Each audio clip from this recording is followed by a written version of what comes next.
Estamos começando mais um EduCast, o podcast que traz ciência e informação para você. Hoje a nossa convidada é a doutora Isabela Seife. Eu de antemão agradeço a sua disponibilidade. Doutora Isabela, ela é médica infectologista, natural de Brasília, morando em Manaus desde 2011, casada e mãe de 2 filhos, professora da disciplina de doenças infecciosas e parasitárias na UEA e preceptora do internato na FAMetro e na UEA também. É infectologista da Fundação de Medicina Tropical e também participa de ensaios clínicos com HIV que ocorrem também na Fundação. É infectologista da Clínica de Infectologia em Manaus, CLIM Manaus, possui residência médica em infectologia pela FMT, com a linha de doutorado em HIV e tuberculose. Tem experiência nas doenças infecciosas parasitárias, com ênfase em HIV, AIDS, micobacterioses e micoses sistêmicas. É um grande prazer de receber hoje aqui, doutora. Prazer meu. Muito obrigada pelo convite. Eu não sei se você sabe, esse é o meu primeiro podcast.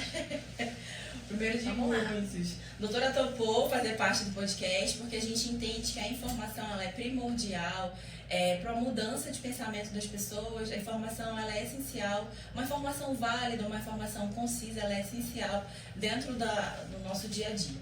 Doutora, o que lhe trouxe para Manaus? A primeira pergunta, nessa trajetória. Então, eu nasci em Brasília. Meus pais vivem lá, pai, mãe, irmãos. E eu fiz o colégio lá. Aí quando chegou no final do 3º ano, eu já sabia que eu queria fazer medicina. Legal. E eu não passei em Brasília. E meus pais são mineiros, então a gente teve a ideia de tentar em Minas. Tinha mais oportunidades. E aí eu fiz vestibular, passei em Minas, fiz a faculdade em Minas. E quando chegou no final da graduação, eu já sabia que eu ia fazer infectologia. Você apaixonou no meio da graduação? Não me apaixonei. Não foi assim. Eu ia ser ginecologista e obstetra. Até o finalzinho da graduação eu ia ser GO. Meu pai é GO. Eu cresci nesse meio. Sim. Eu ia para o hospital com ele, enfim. Mas no internato de GO, que são os últimos anos da faculdade, eu achei que eu não era da vibe cirúrgica, né? Falei, não, eu gosto muito, mas eu não gosto de cirurgia. E aí, pós-internato de GO, era o internato de clínica médica. E eu fiquei muito indecisa, porque eu já sabia que eu não... Na faculdade a gente tem que definir, né? Se é cirúrgico ou se é clínico. Eu já sabia que eu era clínica, mas eu não queria ser nada de cardio, de pneumo, de nefro. Até que um belo dia eu cheguei para o internato e tinha um paciente novo para mim, e era um paciente com AIDS. E foi esse paciente com AIDS que mudou, Que marcou e fez eu lembro as colegas de faculdade, né? Não, mas você sempre quis ser GO. Eu falei, não quero isso. E esse paciente com AIDS foi a primeira vez que eu vi. Ele me marcou por ser... A infectologia é um compêndio de clínica médica, né? Então foi ali que eu tomei a decisão de ser infectologista. E eu tinha um professor que me perguntou o que você quer fazer. E eu falei, eu quero um infecto. Ele falou assim, olha, tem um hospital em Manaus, eu servi o exército lá, que tem tudo que você pensar, você vai aprender lá. E eu falei, qual é o nome do hospital? Ele falou, Hospital Tropical. Aí eu entrei na internet, olhei o dia da prova, nunca tinha pisado no loft do país. Meu Deus, nesse calor extremo daqui. Esse calor extremo. E aí eu falei, vou lá fazer a prova. Determinada. Vim, fiz a prova, mas também fiz o meu passeio. Falei, bom, se eu não passar, eu já vi o boto. Vi o boto, comeu peixe. Dormi na floresta, conheci o teatro. Fiz tudo que eu tinha direito. E aí eu passei, eu falei, bom, é pra lá. Me falaram que lá eu vou ver tudo da infectologia. E aí apareci aqui em Manaus, de paraquedas, 2011. e faz tudo. Até hoje. Até hoje. Era para eu fazer só a residência e voltar para Minas, né? Mas aí acabou a residência, as portas foram se abrindo, eu emendei no doutorado, de repente me vi casada, de repente 2 filhos, manauaras. Não, acho que eu não volto mais. Você acha que não volta mais? Acho que não. Dizem que a vida é um eterno retorno para casa, né? Que assim, no finalzinho a gente volta. Mas eu acho que não. Já está bem estabelecida aqui. Já. Você conseguiu se identificar com o povo daqui? Um pouco. Com as coisas daqui, a nossa cultura. Eu tô me identificando. A gente é muito caloroso, gente. Mas eu vim de diferentes culturas. Brasília é diferente, Belo Horizonte é diferente, Manaus é diferente. Então eu diria que eu ainda estou me acostumando. Sim. E agora vem os meus filhos me ensinando, né? Então a minha filha puxa o S, a minha filha fala... Ela puxa o S? Mano, maninha. Então eu venho aprendendo com eles agora, né? Com certeza. Minha filha, a gente tá no almoço, ela quer a farinha, eu nem gosto da farinha. É sério que ela quer misturar farinha no... Ela quer. Então ela é uma... E ninguém ensinou assim no sentido de não. né? Não, porque não faz ninguém parte da estaria rotina, na mesa, né? Eu não fui acostumada. Sim. Mas ela já tá no clima e tá... Eles estão me ensinando isso. Legal. Entendeu? Eu acho que dificilmente eu retorno. E a Maísa, né? A Maísa. É a Maísa. Quantos anos tem a Maísa? A Maísa tá com 5. 5 aninhos. Ela é linda, gente, a Maísa. A Maísa e o Vinícius. E o Vinícius tá o quê? 1 ano, 2 anos? 2. Fez agora, em novembro, 2 anos. A doutora Isabela também tem um cunho muito importante, que é a mulher, ela tem uma certa, eu falo particularmente por mim, uma certa dificuldade do processo de conciliar carreira, família e filhos, né? Eu ainda não tenho filhos, doutora. Eu ainda estou nessa situação de vamos primeiro na carreira. Bom pra você. Tenha certeza quando você quiser ter, porque é um momento difícil. Difícil e único, né? Às vezes a mídia romantiza muito, né? Sim. E não é isso tudo, não é mesmo. E tem que ter muita certeza. Eu costumo dizer que a segunda gestação eu tirei de letra, mas a primeira, que você acha que sabe alguma coisa, mas na verdade você não sabe nada, você renasce. Sua filha nasce e você renasce. Você nunca mais vai ser a mesma. Todo mundo fala isso. E aceitar isso é difícil. Foi pra mim difícil. A segunda não. A segunda você já tinha batizada, Mas aceitar que tudo não vai ser mudar. Como era, e assim, é da noite pro dia, né? De repente alguém fala, acabou o tempo que você tinha, agora você... Acabou a vida que você vive pra você mesmo. É difícil. A gente leva um tempo pra digerir isso tudo, né? Sim. E de repente você se vê mãe, mas ao mesmo tempo ninguém falou que você poderia deixar de ser profissional. Sim. Então você tem que juntar os dois. E aí você tem que ser esposa, você tem que ser filha, você tem que ser professora, você tem que ser tudo. Mas tem alguém ali que demanda 100% da sua atenção. Não é uma coisa tão romântica assim. Como dizem. Eu diria que é a melhor e a pior coisa da vida. Pra mim foi. Toda a mãe melhor fala e isso. a pior coisa. Toda mãe fala isso. Tem uma coisa que falam que no momento da gestação é como a mulher vivesse um luto. Como você está dizendo, ela vive um luto porque ela se depara de que ela vai precisar morrer, entre aspas, para ela mesma, para as vontades dela, para ela como um todo, para renascer para uma outra pessoa, para viver, não vou dizer condicionada, mas viver em função de uma nova vida. E ela passa por esse momento assim de encontro novamente consigo mesma, né? É muito maluco. É muito maluco. É isso, né? Você renascer, entender que ali você queria muito aquele ser, mas Sim. aquele ser depende 100% de você. Sim. E aí vem ser romantizando toda a maternidade, vem o puerpério assim como uma avalanche, vem a privação de sono, acho que é uma das coisas mais difíceis da maternidade.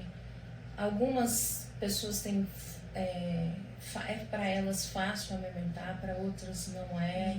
Então, assim, é um conjunto de coisas e o tempo vai passando e ao mesmo tempo você tem que dar atenção para aquilo, mas ao mesmo tempo você quer falar, poxa, eu tenho um trabalho, né? Eu tenho uma vida que é além do pijama, do sutiã maternidade. Sim. Então a gente aos poucos vai se entendendo, né? A gente vai conhecendo alguém ali, aquele serzinho, e aos poucos vai voltando, mas não volta como era antes. Nada é como antes. A Isabela que era antes está enterrada, só em outra vida agora. Eu imagino. Eu tô tocando nesse assunto porque ele é um assunto que ele deve ser conversado, falado, porque realmente romantiza muito a maternidade, né? É um céu. Mas, assim, quem tem por opção de vida primeiro estudar, fazer seu mestrado, seu doutorado, tem uma carreira, eu vejo particularmente como uma grande dificuldade conciliar os dois. Porque você, querendo ou não, vai fazer com excelência, né? Criar seu filho, ter ali um tempo para o seu filho, mas ao mesmo tempo a sua carreira ela vai te chamar de volta. Você vai ser médica, você é professora, você precisa voltar ali para a sua vida, para a sua rotina. Por isso que eu toco nesse assunto. Eu também achava que tinha que ser assim, né? Eu engravidei no doutorado. No meio do doutorado? No meio do doutorado eu já estava com barrigão. Meu Deus, Isabela, eu tô terminando. E eu tinha esse pensamento também, não, eu tenho que terminar e depois a gente planeja o filho. Uma cobrança pessoal, né? Uma coisa. Mas aí veio aquelas cobranças que a sociedade bota, né? Olha, a idade está passando. Sim. Eu me lembro que me chamaram de primigesta idosa. Nossa! Aí eu falei, poxa, meu tempo tá passando. São cobranças da sociedade que, assim, não tem nada a ver, às vezes, em alguns sentidos, mas tem, né? Vamos falar real, ela existe. E uma vez o meu marido me falou assim, sempre vai ter um porém. É o término do doutorado, daqui a pouco é o término do pós-doutorado, daqui a pouco é porque eu tenho que ir para um concurso. Sim. Vambora, vamos fazer esse filho? Legal. Aí, se eu tiver o seu apoio, vamos. Perfeito. Aí eu fiz, mas eu tava com um barrigão, acho que no meio do doutorado. E aí, eu já tinha feito o que eu precisava fazer de inclusão, né? Fiz grávida, ia com barrigão pra lá, pra cá, mas estava feliz, estava tudo certo. E eu achei que na licença maternidade eu ia abrir o meu computador. Eu tinha 6 meses, né, de licença, o que é um privilégio. Vamos lá, não é todo mundo que tem, né? E eu falei, bom, vou escrever meu artigo agora. Que maravilha, 6 meses sem trabalhar. Eu não abri o meu computador. Porque eu não abri. É uma doce ilusão e o pouco tempo que tivesse ali para abrir aquele computador, eu ia dormir, porque senão a próxima eu não aguentava. Né? Então foi uma ilusão achar que eu ia abrir e isso ganhou até uma discussão, né, recentemente, das mulheres, tem ganhado, né, discussão dessas pessoas que estão na pós-graduação, essas mulheres que engravidam, às vezes não é tão simples o planejamento de ganhar um tempo, né, para você estar ali de licença maternidade e posteriormente retornar aos seus estudos. É um privilégio mesmo que todo um privilégio. Um estudante de mestrado, doutorado tem esse privilégio ou os gráficos. Quantas mulheres não têm? Eu nem sei como seria se eu não tivesse a licença maternidade de eu trabalho, né? Quantas mulheres não têm? Não tem. Talvez seja até uma minoria ou que tem. Ou reduzida, né? 3 meses, 4 meses, às vezes o neném ainda tá ali. Gente, 4 meses. Alguém disse pra você assim, olha, você tem que amamentar exclusivamente 6 meses. Sim. E alguém disse pra você assim, olha, você vai para o trabalho com 4 meses. não bate, né? Não bate de vez. Eu diria que até voltar com 6 é difícil. Eu imagino, muito pequenininho. É muito Porque com 6 você você fala assim, olha, você não vai mamar exclusivamente, mas eu vou te dar comida. Tu já pensou, E aí alguém fala assim, não, volta lá trabalhar e outra pessoa faz essa função. Difícil. A gente tá aqui falando e Sim. certamente muitas mulheres estão se identificando com isso. Sim. E eu sou uma exceção, porque eu tive rede de apoio, pude ficar em casa, né? Mas esse dilema de quando vai ser, ele é sempre muito difícil. Nossa, eu tô nele eternamente e a sociedade cobra. Você tocou num ponto bem importante. A sociedade cobra da gente, as pessoas, a família, o esposo. E a gente fica no porém. Sempre vai ter um porém. Você tá falando, você tá tocando aqui num assunto importante pra mim, você não tem noção. Briga com ninguém.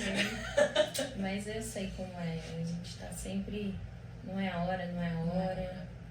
Exatamente isso. Mas eu acho que tem E para algumas mulheres nunca vai ser a hora, e tá tudo certo também. A gente tem que saber respeitar, né? Acho que hoje em dia o respeito ele é fundamental, ele é primordial.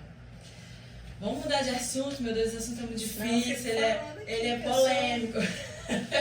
Maternidade eu tenho pós-doutorado já. Uma última pergunta, como é que foi conciliar os dois? A Maísa tinha o quê? 2 aninhos? A Maísa tem 5 e ele tem 2. Mas quando teve o...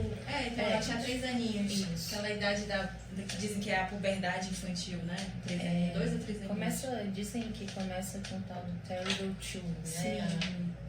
A adolescência, enfim, das criancinhas.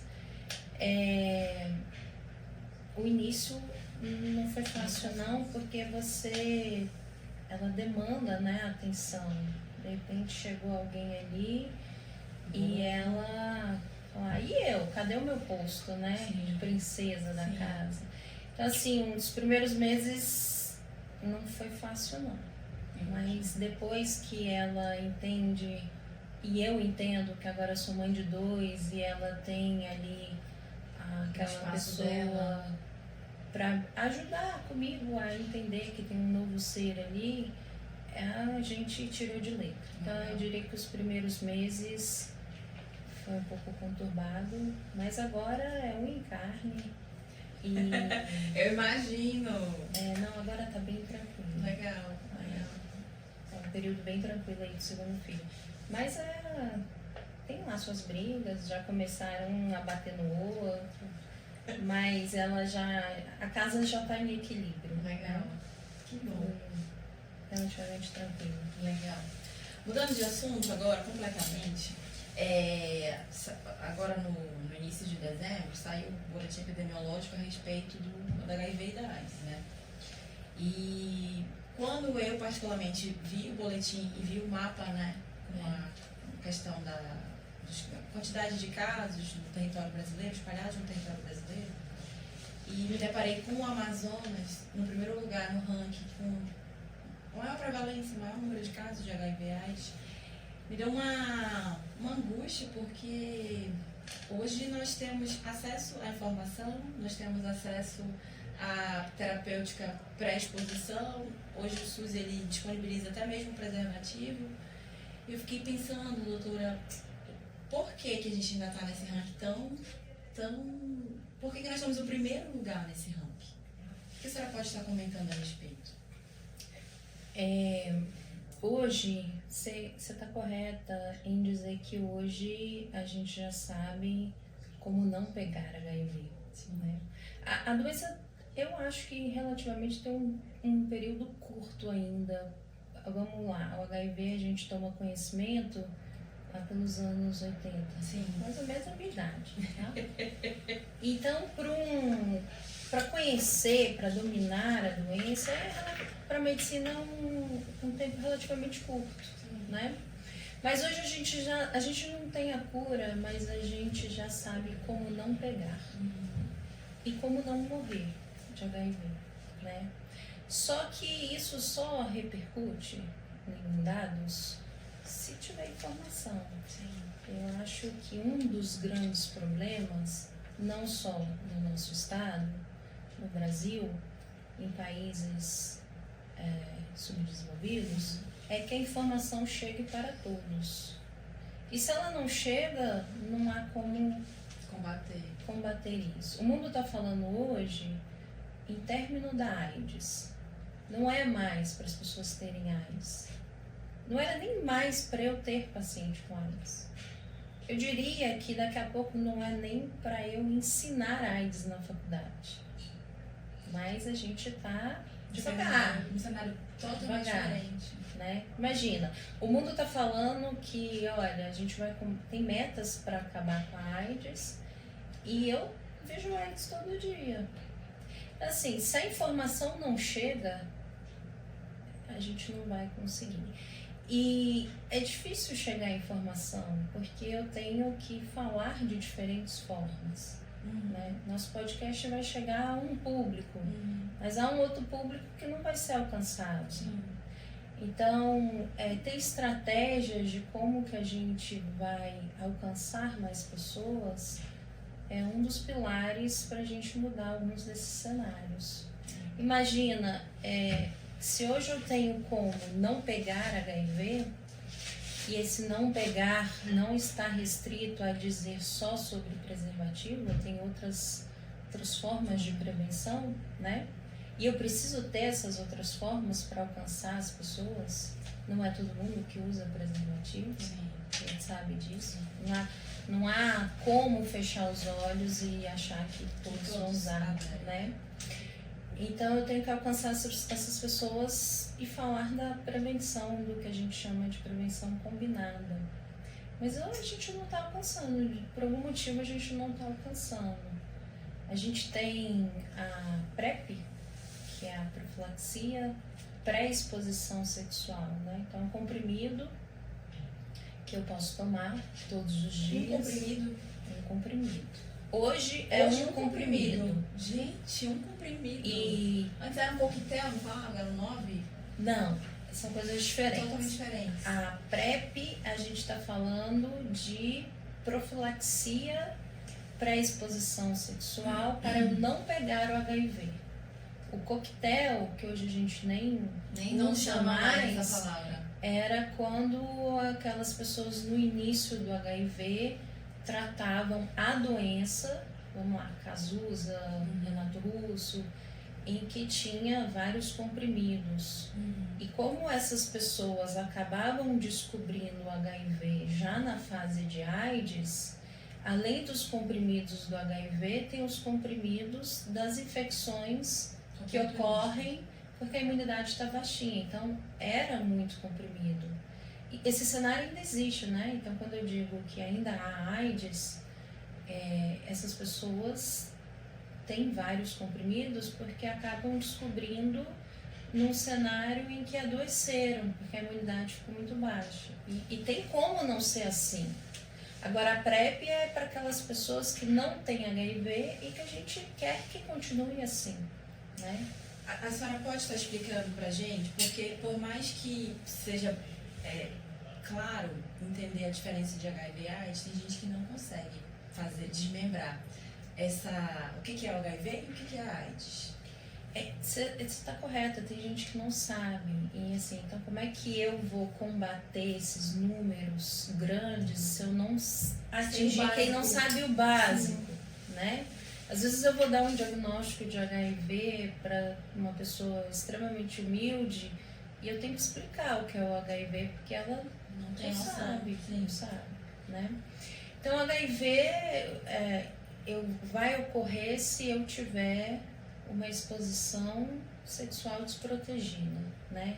Se eu fizer sexo sem nenhuma forma de prevenção ao HIV, seja sem preservativo, sem a profilaxia pré-exposição, sem eu procurar a profilaxia pós-exposição. Então, assim, existem diferentes formas de me proteger. Se eu tenho a relação sexual sem nenhuma forma de prevenção, eu estou sob risco. Ninguém tem uma estrela na testa dizendo eu tenho HIV. Eu tenho HIV, né? HIV não tem cara. Não, né? Hoje a gente não tem como saber quem tem e quem não tem. Sim. Então, se eu tenho essa relação desprotegida, eu estou sobre o risco. Basta uma que eu estou sobre esse risco. né? Então, vamos supor que eu tenho essa relação e nessa relação eu vou adquirir o HIV e eu vou passar por um período sem sentir sintomas. Por meses. Eu posso passar anos sem sentir sintomas. Porque nesse período eu tenho ali a minha imunidade, que é forte, combatendo o vírus, tentando eliminar aquele vírus. Mas ela não vai conseguir. Senão a gente já podia falar aí que o próprio corpo eliminava o HIV, enfim, isso não existe. Ela não vai conseguir e aos poucos essa imunidade vai caindo. Então, se eu não me testo, eu não fico sabendo. Uma triagem, né? Até que chega um momento em que eu vou adoecer, porque nessa briga de vírus e imunidade, a imunidade vai perder e o vírus está ganhando. E aí a minha imunidade fica tão baixinha que eu fico suscetível a ter determinadas infecções. E aí essa pessoa que pode passar 2, 5, 10 anos sem saber que tinha, porque não se testa, ela abre o quadro de AIDS. Então, a AIDS é quando eu tenho HIV, mas eu tô com a minha imunidade tão baixa que eu abri o quadro, ou desenvolvi, enfim, com alguma outra coisa, o que a gente chama de infecções oportunistas. Tuberculose é uma campeã nessa co-infecção? Tuberculose qualquer pessoa pode ter tuberculose, qualquer uma. E o Amazonas também sempre aparece ali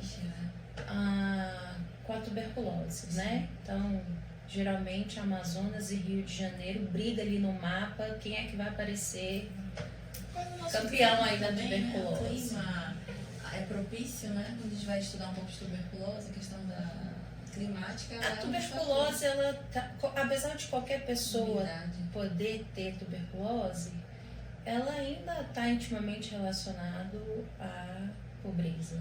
Sim. Né? Então, na hora que... Veja bem, o rico pode ter também, né? Mas, quando a gente olha o cenário, é uma doença intimamente relacionada a baixas condições socioeconômicas. Por quê? Porque se eu tô doente aqui e eu vou dormir na minha casa, tá todo mundo no mesmo cômodo. Tem casa que não tem janela, ok? Tem um documentário muito bacana sobre tuberculose no Rio, nas favelas. Tem lugar que não tem janela, não tá ventilado. E vai subindo uma na outra e vai subindo. Então, assim, onde que é mais fácil eu propagar a tuberculose? Num ambiente fechado do que numa casa cheia de janelas, ventilado. Então, está intimamente relacionado às condições de vida, de né? saúde, né? E hoje a tuberculose é a doença respiratória que mais mata o HIV. Então, as pessoas que vivem com HIV, especialmente as que têm uma imunidade mais baixa, elas têm um risco maior de ter tuberculose, né? E tanto é que se eu der um diagnóstico de tuberculose hoje, eu preciso testar o HIV. Veja bem, qualquer pessoa pode ter. Nós podemos ter profissional de saúde, por exemplo. Mas se eu der hoje um diagnóstico de tuberculose, eu não posso deixar de testar o HIV, porque muitas pessoas acabam descobrindo o HIV abrindo um quadro de tuberculose. Nossa. Né? E assim, a gente está falando de uma doença, tuberculose já teve entre as 10 doenças que mais matam no mundo. Sim. Você imagina você falar isso de uma doença que é curável. Sim. Né? Muito maluco isso, né? Mas são coisas que a gente precisa analisar para ver onde é que a gente está errando, né? E eu acho que um dos pilares é sempre a informação. Se a minha informação não chega a população para todos, né? Por exemplo, a PrEP, que é o comprimido que a gente pode usar para evitar o HIV, para se proteger contra o HIV, está disponível no SUS. Qualquer pessoa pode aderir à PrEP? Tem alguns critérios. Então, hoje ela está liberada acima de 15 anos, tem que ter um peso mínimo, tem que conhecer a pessoa, porque existem diferentes formas de PrEP. Eu posso usar diária ou sob demanda. Então, basta essa pessoa ter interesse e ela procurar o atendimento, o acolhimento, para entender, né? Se o melhor perfil para ela é a PrEP diária ou é a PrEP sob demanda. Se o perfil dela é pegar no SUS e fazer todo o acompanhamento no SUS, ou ela pode pegar no SUS e ser acompanhada no serviço privado. Então, a PrEP está aí para abraçar todo mundo que tenha a curiosidade em saber sobre o assunto. Mas mesmo estando disponível no SUS, a PrEP hoje ela alcança mais pessoas com um nível de escolaridade maior. Interessante. E a informação está chegando para essas pessoas com um nível de escolaridade maior. Mas a gente precisa que alcance do analfabeto a quem está no pós-doutorado, entendeu? Porque quando você iguala, essas pessoas vão se igualar porque todas fazem sexo. Né? Não importa qual é. Se é pobre, se é rico. Se é pobre, se é rico, se tem doutorado, se não tem, se sabe escrever ou sabe ler inglês. Todo mundo faz sexo. E quando você vai olhar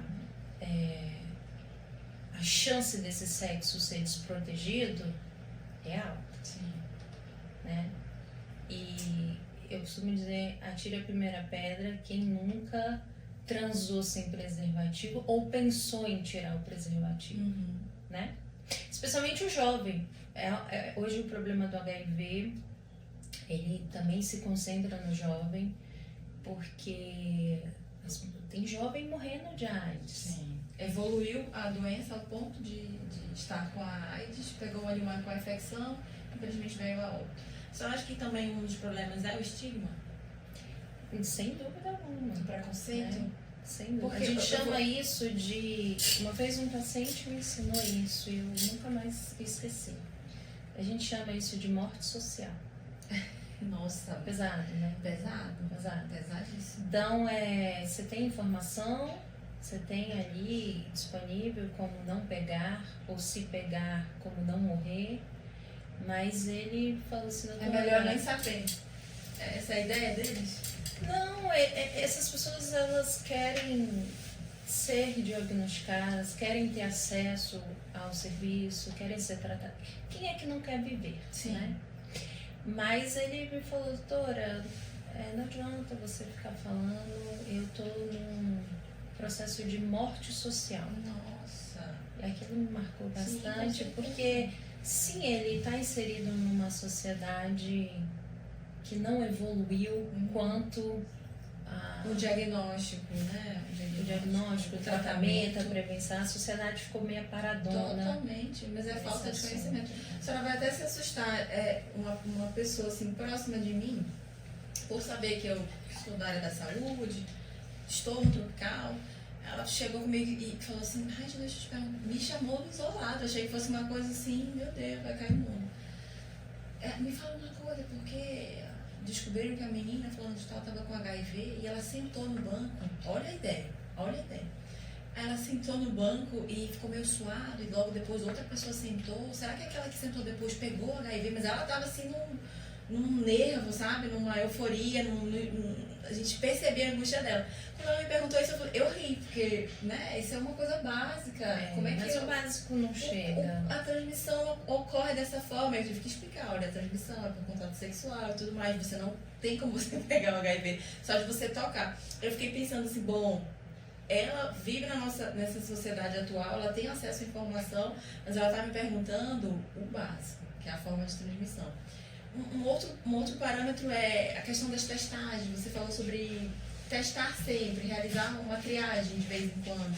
E quando a gente pega um paciente, recebe ele no laboratório, ele já chega assim, não sei por que eu estou fazendo esse exame aqui de HIV, não tem sentido, não tem porquê. Ele faz a contragosto porque ele não entende a importância de detectar, a importância de estar realizando uma triagem por causa do estigma. Tipo assim, isso aí, claro que eu não tenho HIV, é claro que eu não vou dar positivo para isso, mas eu estou fazendo aí porque me pediram, o médico pediu, eu estou tendo que fazer. Então, eu acho que o estigma, a falta de conhecimento... A gente sempre acha que nunca vai acontecer na casa da gente. Sim. Que aquele telhado ali é protegido. Sim. Então, nesse de não achar, até que Acontece. abre e muito, né? A gente... Ainda há pessoas que acham que HIV está restrito a gay, a profissional do sexo. Sim. Eu nunca, meu filho jamais. Sim. E esse de achar que está blindado, que está dentro de uma bolha, eu diria que é um cenário ruim, porque quando ele vem à tona... Já vem com uma co-infecção, né? Já vem geralmente com AIDS, e aí cai o mundo, né, para essas pessoas. E bastava um pouco de informação e sair um pouco da bolha e falar, não, pera lá, né? É o que eu te falei, né? Todo mundo se vala no sexo. Sim. E se testar, né? As pessoas... Se essa pessoa já procurou o teste, já é meio caminho andado, porque existe um grupo de pessoas que não nem procuram, né? E elas precisam saber que pode ser testado no público, no privado, na farmácia, né? Se alguém quiser ali mais privacidade. Mas é importante que se teste. Sim. Porque entrar nessa bolha, não, nunca vai acontecer comigo. Uma hora a bolha estoura e abre um quadro de AIDS que não há a menor necessidade de ser assim. Né? Agora, a gente está falando muito sobre o diagnóstico, mas tem como viver de forma saudável sem infectar os outros, né? As pessoas, elas não sabem disso. Bom, se as pessoas não estão sabendo nem que sentar onde está suado não pega, imagina essa informação que eu vou te dar. Uma pessoa com HIV que está tratando direitinho, a gente chama isso que ela... Não, deixa eu voltar para explicar melhor. Quando eu tenho HIV e não sei, a carga desse vírus ela é muito alta, porque o vírus está se multiplicando sem alguém controlar ele. E quando eu descubro que tenho e passo a tratar, usar os antirretrovirais, essa carga viral, ela vai caindo, porque agora eu não curei, mas eu estou controlando. Ele não vai se multiplicar sem controle, né? Eu estou ali controlando, essa carga vai caindo e cai tanto, imagina, um número enorme, chega bem baixinho, e a gente chama isso de carga viral indetectável, ok? Eu não te curei, mas eu te controlei. Sim. E essa carga viral indetectável, se ela é mantida, ou seja, esse indivíduo está em tratamento regular, está acompanhando, veja bem o que eu vou te falar. Pessoas com HIV, com carga viral indetectável mantida, elas são intransmissíveis. Maravilha. Significa que se, opção dela, ela transar sem preservativo, ela não transmite HIV. Isso é chocante, porque a gente fala e as pessoas não acreditam. Ah, doutor, mas eu não vou arriscar, né? Não, tá bem documentado isso na literatura e não é de agora. Tá vindo à tona falar isso, mas a gente já sabia isso há alguns anos, né?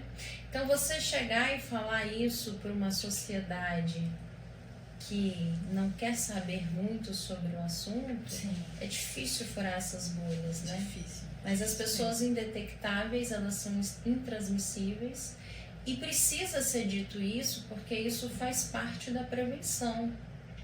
É mais seguro eu transar com alguém indetectável do que alguém que eu não sei nada. Sim. Que pode ter HIV, não tratar ou não saber, e a carga viral está alta e por sua vez vai aumentar o risco de transmissão. Sim. Isso é pouquíssimo falado, Sim. né? E faz parte da prevenção falar sobre isso. Acho que a senhora entra num ponto importante, a sociedade meio que não quer saber, porque por um estigma mesmo, por não querer saber a informação, porque quando eu tenho uma informação, eu tendo a mudar ali uma conduta de vida, né? Eu acho que a informação é essencial, hoje a doutora está trazendo isso pra gente. Acho que é importante conversar isso de forma muito aberta com o familiar, conversar isso de forma muito aberta com pessoas que estão próximas de você. Eu acho que quando a gente entender que o nosso telhado não é tão poderoso assim, a gente vai conversar mais sobre. Abertamente sobre isso. Abertamente sobre isso. Legal. Mudando de assunto de novo. A doutora Isabelle, ela esteve à frente, com linha de frente no processo pandêmico, né? A gente sabe que o Amazonas viveu ali momentos muito difíceis. E para todo profissional da saúde que vem aqui, a gente sempre pergunta como é que foi a pandemia, o que marcou na pandemia? Muita coisa. Muita coisa. Mexe, só da gente lembrar, de pensar. Muita coisa marcou, né? Eu acho que não teve nenhum infectologista no mundo que não tenha trabalhado exaustivamente e tenha lembranças do que foi isso. Foi muito louco, né? Digamos assim. O infectologista, a pandemia é o auge da profissão de qualquer infectologista, mas a gente não imaginava isso. Seria tudo né? isso. Ninguém imaginava como seria. Então a pandemia me marcou de diferentes formas, seja na vida pessoal ou profissional, mas não deixa de ter sido um período de muito aprendizado, porque eu diria que foi possivelmente o auge da minha carreira. Imagina. Um pouco conturbado, porque eu tinha filha pequena, né? Mas eu falei, eu não vou deixar de viver essa pandemia. Sabe aquele, Sim, né, que a gente falou no início? Vou ou não vou? Fico com a minha filha ou vou trabalhar? Então eu mergulhei. Falei, minha filha, daqui a uns anos eu te explico. O que está acontecendo, né? Por que eu não estou por aqui? Sim. Daqui a uns anos eu te explico. E fui, né? Falei, tô aqui, vou embora. E eu consegui atuar em diferentes cenários, então, seja no consultório, seja no atendimento domiciliar, seja no SUS. Teve na segunda onda, eu estava na enfermaria de Covid. Nossa. Eu estava naquele dia, né, em que faltou oxigênio. Então, são todas coisas que me marcaram que eu diria que tem coisas que eu até já apaguei, sabia? Porque, sabe aquilo... Apagou da memória? É o estresse pós-traumático. Sim. Então, tem coisas que você precisa apagar para sobreviver e seguir, Sim. né? Então, tem coisas que eu não me lembro mais, porque... É melhor não lembrar. Eu não sei nem te explicar. A mente é muito única, né? Sim. Então a mente apaga, bota lá na caixa preta, porque você precisa continuar e. Não trazer reflexos, né? Tem coisas para todos os profissionais de saúde que estiveram na linha de frente, realmente, não na linha de frente ali no computador, né? Que estava ali, que vivenciou, sabe do que eu tô falando, né? Foi um momento marcante, especialmente ali janeiro, né, a segunda onda. Então a gente leva essas memórias, algumas escondidas, sim, mas outras também com algumas lembranças boas. Acho que foi um aprendizado muito grande para tudo, né? Eu costumo dizer que eu envelheci uns 20 anos. Na aparência não, tá ótimo. A dermato deu uma ajuda, mas eu envelheci acho que uns 20 anos. Isso trouxe uma maturidade. De tudo, de vida, né, enfim. Mas isso me trouxe uma maturidade que hoje eu vejo a parte boa também da pandemia, né? Várias coisas marcaram, seja no âmbito pessoal ou profissional, mas uma das que mais me marcou, eu nunca romantizei a medicina, né? Conforme eu te falei, eu cresci com meu pai ali no dia a dia da rotina de um ginecologista, então assim, nunca foi romantizado. Mas a gente acreditava em algumas coisas, né? Sendo médica, que você está numa sociedade em que você tem um nível de conhecimento, um acesso ao nível de conhecimento.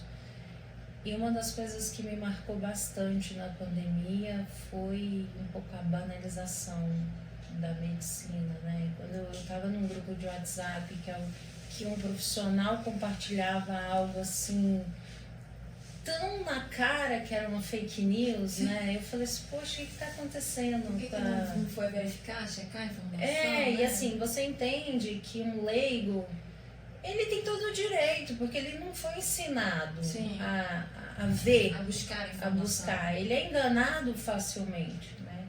Mas um profissional de saúde, uma pessoa que está dentro da universidade, que sabe onde, que tem uma internet para buscar, né? Que você entende que está aqui, né? Com um nível de conhecimento um pouquinho mais elevado. Então acho que isso, olha, eu passei por muita coisa na pandemia. Eu imagino. Mas isso foi uma das coisas que mais me marcou, porque eu não estava esperando, né? Eu não esperava que você ia compartilhar uma fake news ou algo que você não foi lá checar. E eu aprendi na pandemia que uma vez que você clicou e mandou, já era. É um mundo sem controle. Aquilo vai alcançando e assim, eu tive que estudar sobre isso, né? Minha família foi vítima de fake news, então eu tive que estudar. Falei, o que está acontecendo? Sim. Então você, quando compartilha uma notícia que tem lá um título marcante, Sim. ou que é uma fake news, mas tem uma conotação apelativa, aquilo tem uma chance 7 vezes maior de viralizar. E vai viralizar, né? Você não tem controle mais daquilo. Então, quando você mandava, né, lá no seu grupo de WhatsApp, que hoje é o WhatsApp, certo?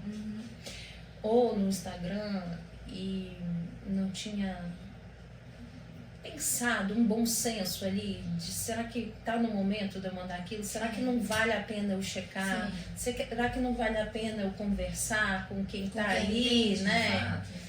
E aquilo vinha de um profissional de saúde, aquilo foi muito marcante. Sim, eu imagino. Eu falei, não tem alguma coisa errada, não pode, né? Então, desnudou a medicina, né? Provou que a gente na faculdade não aprendeu a checar fake news, né? De fato, né? Isso aí foi marcante pra mim. Ainda é, né? Porque a pandemia acalmou, mas as informações continuam. Fake news está aí a todo vapor. 100%. A senhora faz parte da Clean Manaus, né, como infectologista, e a Clean Manaus ela atuou de forma muito, como eu posso dizer, muito positiva em relação ao combate à fake news. E a doutora está trazendo aqui um aprendizado em relação a esse processo de combate à fake news, mas a senhora acha que nesse ponto de pandemia, combate à fake news, administrar clean essas informações, o que a senhora traz de positivo em relação a isso? Então, eu vou ter que contar, né? Porque há um charme em as pessoas não saberem quem é que alimenta o Instagram daquilo. E sou eu. Então, ele nasceu para trazer informação da infectologia. Porque assim, antes da pandemia, as pessoas perguntavam assim, o que o infectologista faz? Sim. Né? Então o Instagram nasceu com a gente ali, né? Não tinha nenhuma pretensão de ser, sei lá, de viralizar, nada disso. A ideia era mastigar um conteúdo e mostrar o que o infectologista faz. E a gente ia ali no nosso tempo, postava, enfim. E aí veio a pandemia, e com isso que eu te falei, da fake news estar rolando sem nenhuma regra e vindo de profissional de saúde, eu falei, o leigo tá perdido. Totalmente. Total, né? A gente, no atendimento, com quem essas pessoas, como é que eu vou ensinar essas pessoas a procurar onde a informação? E aí, a gente, mesmo no dia a dia ali da pandemia, eu falei, é preciso ajudar essas pessoas, pelo menos a bolha ali de seguidores, né? E a gente começou a criar conteúdo rápido. Sim. Então, foi a primeira vez que eu abri a tal da caixinha. Eu nem sabia abrir. Eu fui lá e abri pergunta. E comecei a responder. Claro, com muito bom senso, com cuidado. Eu sabia, né? Você tem que saber que aquilo ali é uma rede social, não é uma consulta. E aquilo, assim, na nossa bolha, é que foi crescendo. Então, de repente, o Instagram, sei lá, tinha 2.000 seguidores e foi pra quase 14, não sei. E foi rápido. Eu falei, gente, tá acontecendo alguma coisa. A pessoa não entende nada de rede social. Eu não engajei, eu não paguei nada. Sim, não patrocinou. Não patrocinei, de repente o negócio tá subindo. Que informação era boa. E aí eu fui vendo que as pessoas estavam indo atrás da informação. Sim. Alguém tweetou assim, sei lá, acompanha o Instagram da Clean. E eu falei, bom, eu tô aqui combatendo fake news. Sim. Com muito jeitinho. Sim. A Clean estava, eu digo porque eu estava mexendo, mas há um grupo por trás discutindo o que a gente postava e o que não postava. E tava tamanha bagunça que uma vez eu respondi, tava no auge lá, vocês não prescrevem kit Covid, lá. E eu dei uma resposta assim, eu acho que eu tava tão cansada de combater fake news, que tinha um pouco de humor na resposta. E aí o negócio viralizou mais ainda. E eu falei, gente, aqui para viralizar tem que ter uma pitada de humor, né?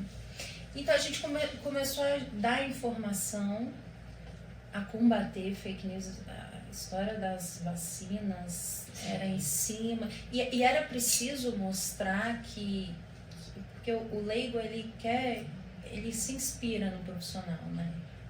Então eu falei assim, olha, a gente vai vacinar, tá aqui. E eu vacinei, minha filha vacinou, meu filho vacinou, fulano vacinou. Então ele se espelha.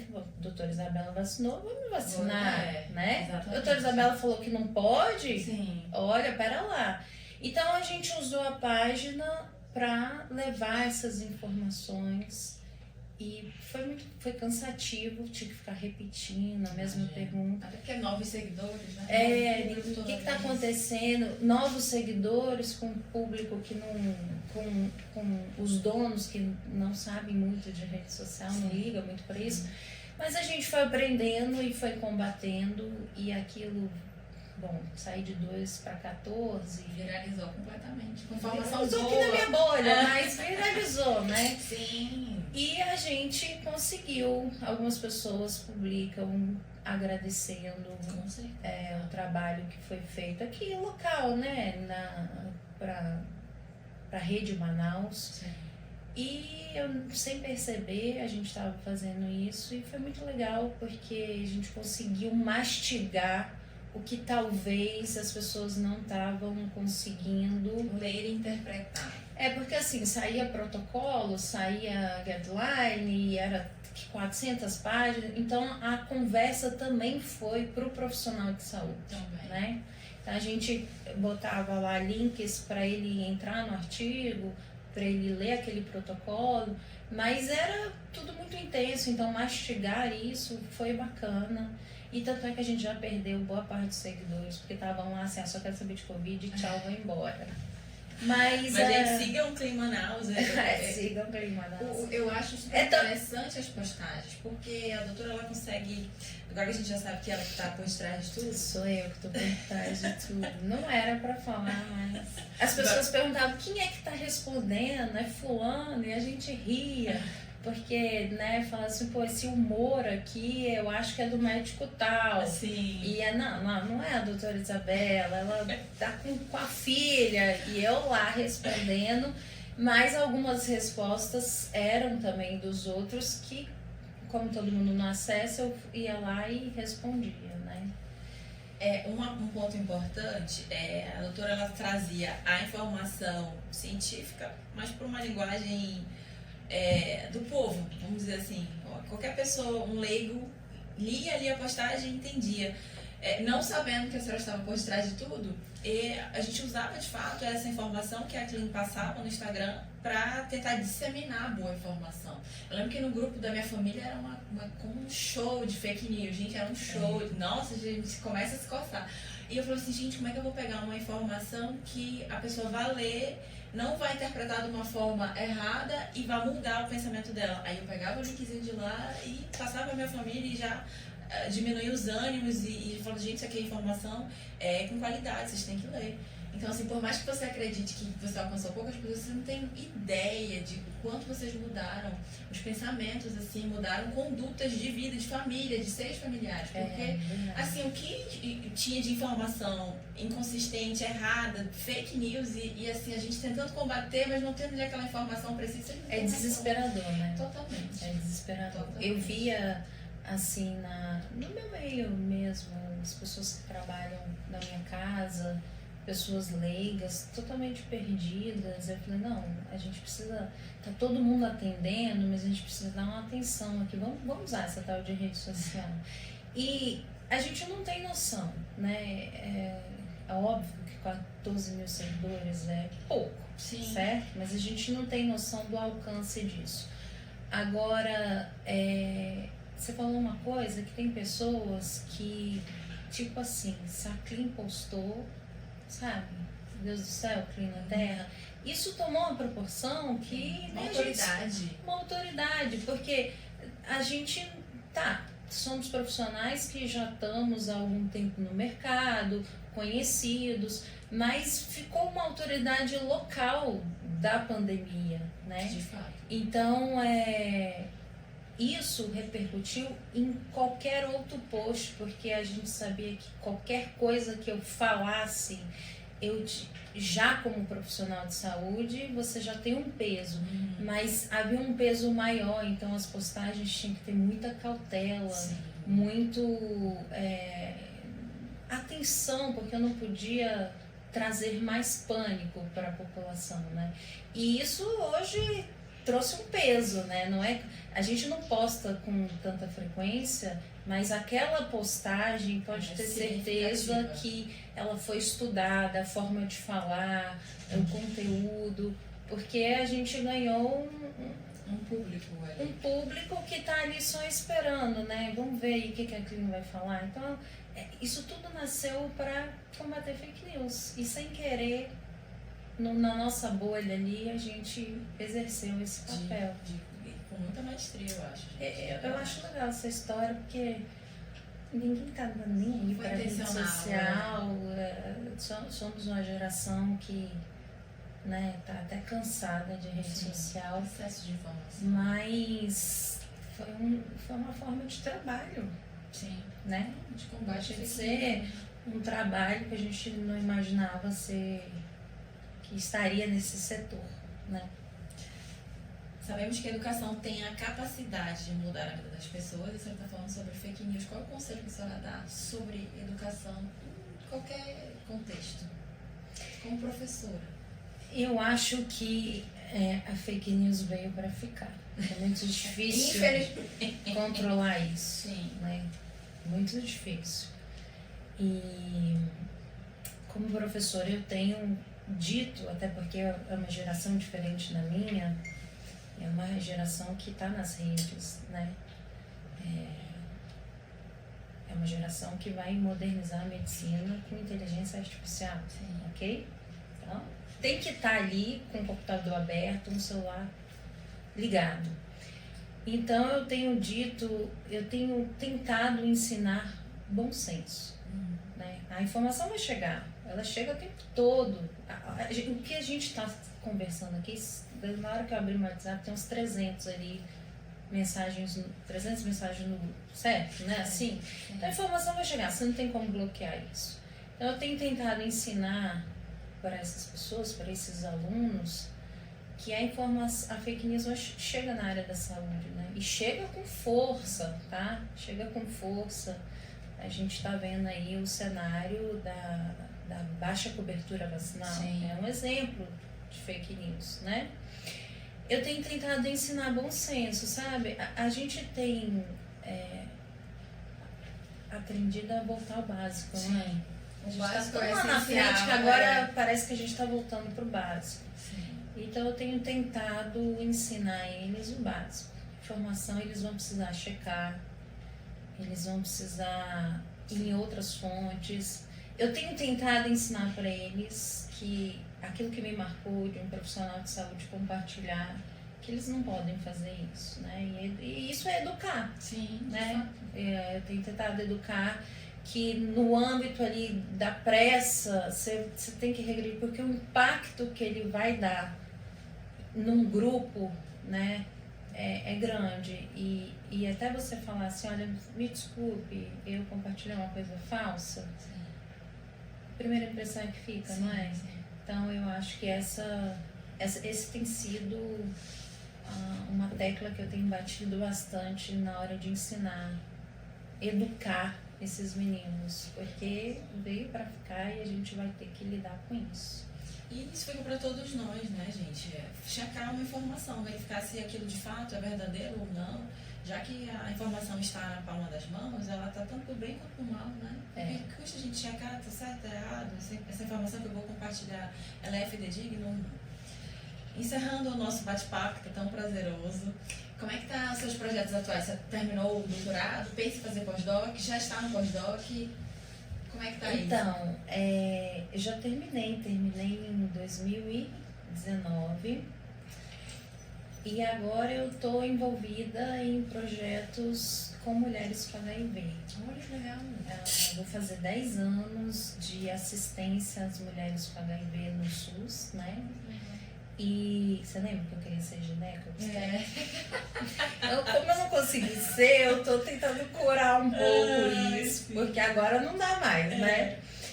E eu tô com um projeto muito legal que vai virar doutorado de uma pessoa, que é a gente discutir contraceptivo nas mulheres com AIDS, né? Então, a ideia é chegar a informação sobre o DIU, que está amplamente disponível no SUS e que dá uma liberdade para essa mulher de proteção por 10 anos, mas a gente quer discutir isso para chegar na população mais vulnerável, que são as mulheres com AIDS, e que hoje tem alguns poréns nessa população, a inserção de DIU. Então a gente vai levar a educação para que possa ser discutido isso. Eu estou bem animada, porque é uma forma de eu juntar infecto com GO, que eu gosto muito. Então esse tem sido o meu projeto profissional. O meu olhar está sobre uma espécie de comemoração de 10 anos, olhar para essas mulheres vulneráveis que estão na roda da epidemia da AIDS, e a gente precisa entender por que elas entram e saem, não sai daquela zona de AIDS, né? Então, esse olhar para essas mulheres. Agora uma pergunta leiga mesmo. A mulher que tem o HIV faz a medicação correta, se torna indetectável. Ela não transmite, então, para o neném? Não. Não transmite. Transmissão vertical? Existem N formas a serem discutidas para impedir a transmissão vertical, que é de mulher para filho. Para filho. Né? Então, a primeira que você tem que ir atrás é tornar essa mãe indetectável. Perfeito. Hoje, se uma criança nasce com HIV, a gente falha em vários aspectos. Não é para ninguém nascer com HIV. A gente já sabe como não pegar, a gente já sabe como não morrer, e a gente já sabe como uma criança não nascer com HIV. Então eu posso ter casais em que um é positivo e o outro é negativo, e o filho tem que nascer negativo, né? E basta você dar informação e assistência para aquela mulher. Então, tem sim hoje uma mulher gerar um filho positivo e gerar um filho negativo, mas ela precisa da assistência, ela precisa chegar com a informação, na informação e no cuidado multidisciplinar. Né? Aderir ao tratamento, de fato, né? O primeiro passo, porque o primeiro passo da proteção desse feto, né, é eu botar a mãe indetectável. E para ela estar indetectável, ela tem que saber que tem HIV e ter acesso ao tratamento e adesão a esse tratamento. Agora, ainda falando de HIV, o que acontece quando, em relação à baixa adesão, abandono de tratamento? A pessoa detecta que tem um HIV, começa ali o tratamento e abandona aí. Essa é uma pergunta difícil de responder, hein? Tá todo mundo querendo saber isso, né? Mas tem vários motivos. A morte social é um deles, né? Sim. Eu tenho vergonha de buscar um remédio, medo de alguém me reconhecer, eu não quero que ninguém saiba que eu tenho. Ou tomar, às vezes, né? Você tá no horário ali que tem que tomar. Ou alguém viu um comprimido e falar que ele tem HIV, enfim, né? Então, esse é um dos grandes problemas. Mas existem alguns muito peculiares no Amazonas, como também existe lá na África, né?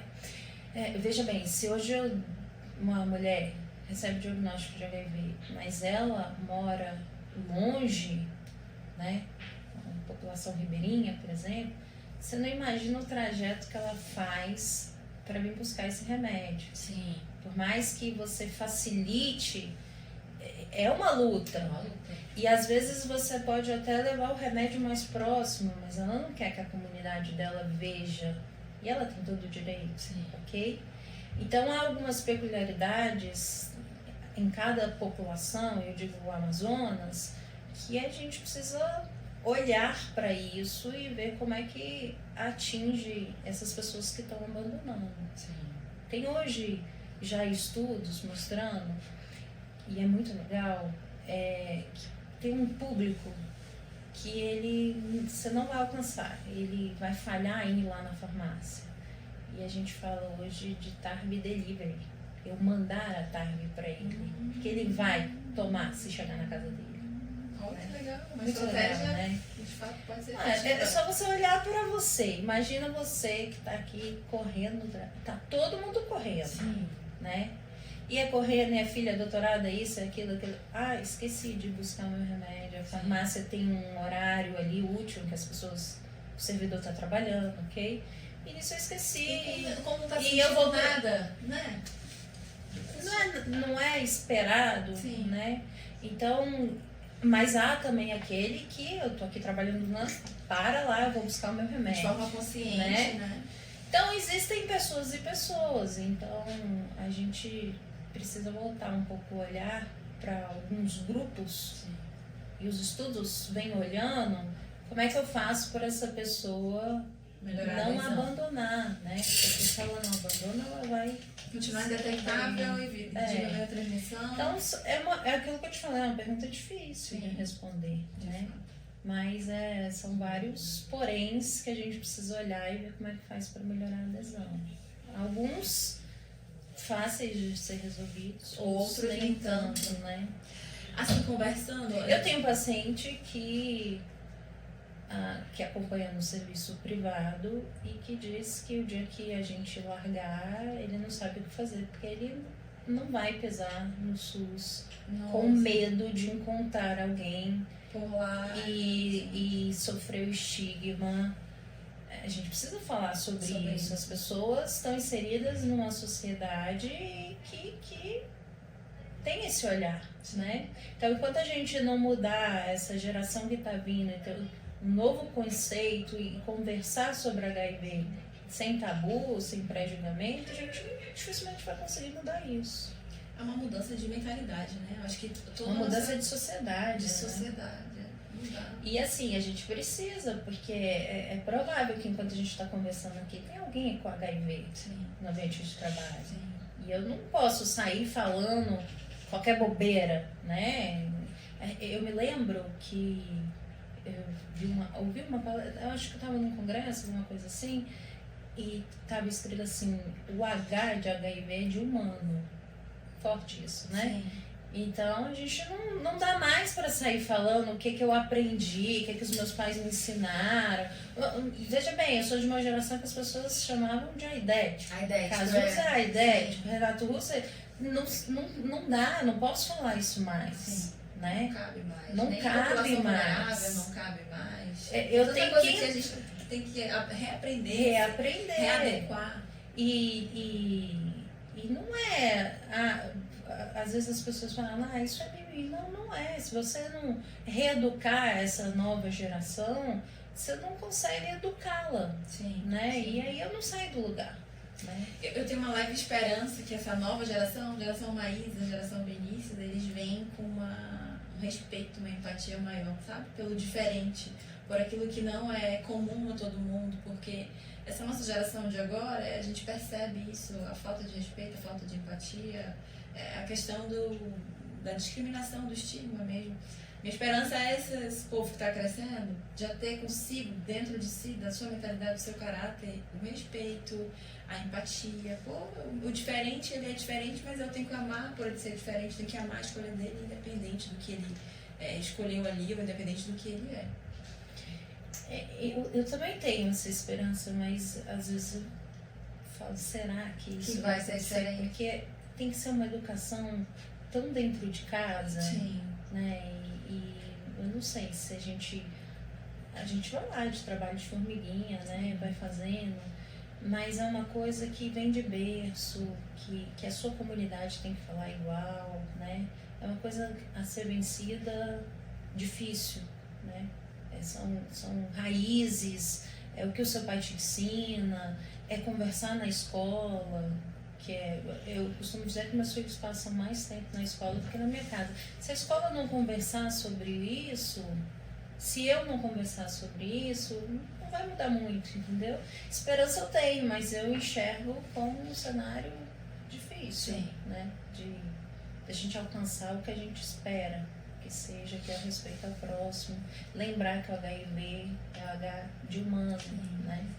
Então, que fica aí essa geração, mude esse cenário, mas eu acho que a nossa também precisa se readequar. Se readequar, reeducar, né? Mudança de mentalidade mesmo. Doutora, qual é o seu maior conselho para quem assiste a gente hoje? Seja no nível científico, no nível pessoal, o que você deixa de conselho pra gente? Eu volto a dizer que a fake news é um caminho sem volta. Sim. Só uma pessoa que sofreu fake news. Olha, antes de vivenciar fake news, eu não tinha noção como eu tenho hoje. Sim. Então, acho que o principal conceito que eu tenho batido na tecla é que as pessoas tenham cuidado com fake news, né? Então, o mundo hoje é muito rápido. Que é muito rápido. Eu faço às vezes várias coisas que eu nem sei como eu consigo. Sim. E tô tá. Mas acho que as pessoas têm que desacelerar. Meu conceito é desacelerar um pouco e falar calma, que tá muito rápido e você precisa checar o que você tá falando, o que você tá mandando, porque isso tem uma repercussão muito grande. Sim. Né? Eu não consigo imaginar você na rapidez, sabe? É tipo aquilo quando, de vez em quando é noticiado, soltou nudes de alguém, sim, aí você compartilha assim, nossa, você viu isso? Quando você está fazendo isso, você está compartilhando uma informação. E aquilo vai.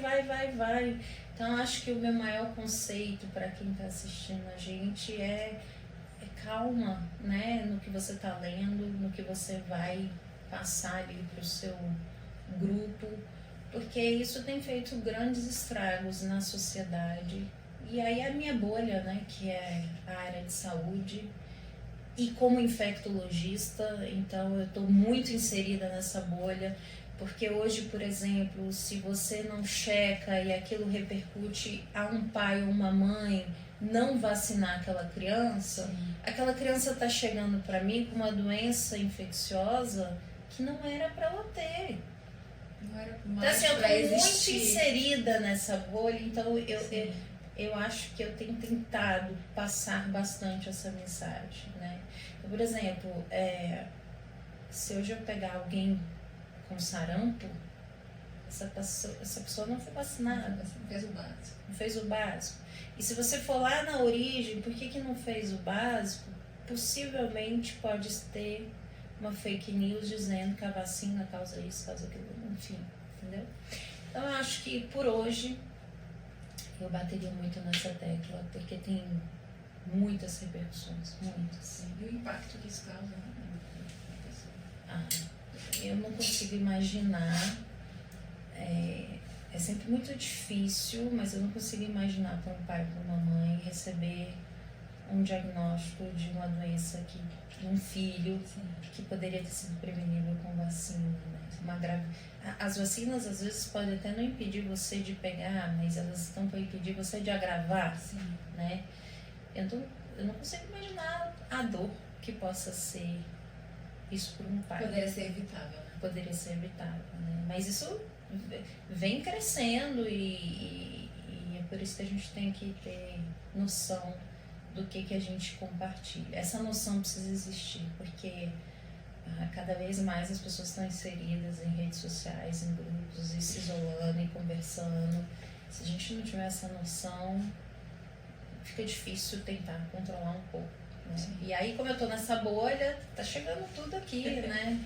Sim. Pra mim, imagina, olha, eu dar um diagnóstico de AIDS hoje num jovem, é difícil. Eu dou há 10 anos, mas é sempre muito difícil. E aí vai chegar uma fake news, uma coisa de que o remédio faz isso, que o remédio faz você passar mal, que não sei o que a AIDS faz isso. Então tem alguém propagando, tem alguém alimentando e tá chegando naquele jovem e aquele jovem não tá aderindo, não tá se testando. Tá entendendo? É um caminho que a nova medicina tá tendo que trilhar, mas é um caminho muito árduo. Esse é o meu maior conselho para as pessoas. Diga não, fake news. Combata, né? Combata. Ela não é um problema do outro, ela é um problema seu também. Legal. Traga para si o problema. É isso. Doutora, mais uma vez eu agradeço a sua presença aqui, a disponibilidade do seu tempo. São informações valiosíssimas que hoje a gente conversou. A gente fica até um pouco reflexivo, né? Até que ponto a gente está atuando nessa sociedade? Será que a omissão ela é um ponto ruim, tão ruim assim? Eu ser omisso a uma informação, eu ser omisso a conversar com alguém? O que você pode estar fazendo para mudar o seu contexto? Pode ser uma bolha, mas você muda ali aquele contexto de vida que você tem com pessoas diferentes. Muito obrigada, doutora, de verdade. E compartilhem, comentem, sigam as nossas redes sociais, tanto do Educast quanto da Clean Manaus. É um prazer estar com vocês hoje.